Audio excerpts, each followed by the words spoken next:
उहाँले गोली पार गर्नु पर्थ्यो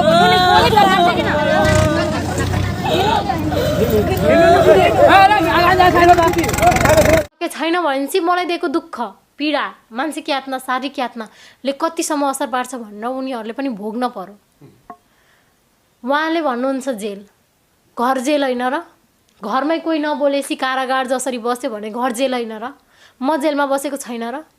मसँग गरिएको त्यो जे व्यवहार थियो त्यो व्यवहार एउटा गाई गोरुलाई गरिएको जस्तो थिएन र? जनावर वस्तुलाई गरेको जस्तै भयो।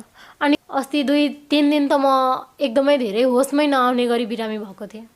त्यो टाइममा मिटिङको लागि बोलाउनु भयो, मलाई सन्चो थिएन, म गइनँ।